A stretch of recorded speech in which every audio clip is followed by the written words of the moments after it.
for a healthier lifestyle? I'm Cindy, an Ayurvedic wellness coach and yoga teacher. We've been discussing the health benefits brought to us by yoga sister science known as Ayurveda, which is translated as life science. Ayurveda can be the key to a healthy mind, body, and spirit because it's all about returning to balance. This video helps us understand what balance looks like for the Vata dosha. If you're not sure what those words mean, you can check out my introductory video about Ayurveda, or just continue listening and see if this Vata energy sounds like you. Vata energy is the air and ether elements. So the qualities of Vata are dry, light, cold, rough, subtle, hard, mobile, clear, and irregular.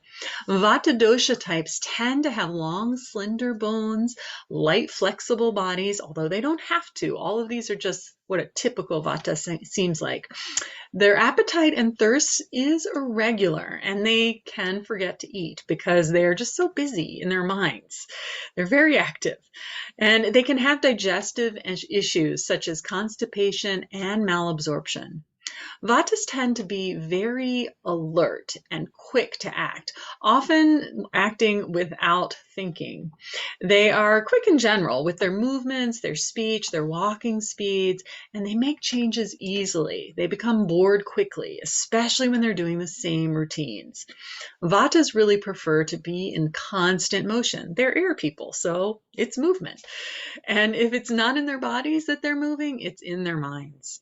So they get cold quickly, and they are often the person in the room who has a sweater on in the summertime, and they don't have the best endurance. They get tired easily, and their tendency is towards insomnia. So while these are all tendencies of Vata dosha, all of us do have Vata in our constitution. It just might not be predominant. However, we can all get Vata imbalance. And what that means is that in your mind, you can have feelings of anxiety, nervousness, you can be afraid, you can be really overactive and hyperactive, you can get agitated, ungrounded, a little bit scattered, and maybe frantic, and often you find yourself overthinking to the point of actually getting spacey. Can't remember what you were thinking about. And then in your physical body, you can actually have things like twitches or tics.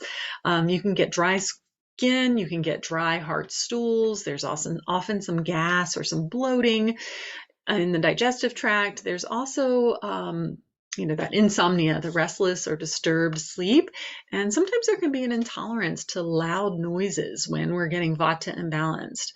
And we'll talk about all kinds of ways to calm Vata imbalance in future videos. And if you're curious about your dosha, but Vata doesn't sound like you, look for my other videos explaining the characteristics of Pitta and Kapha. And be sure to like, follow, and subscribe to keep exploring your well-being through the ancient science of Ayurveda. And I also have some other wellness topics coming.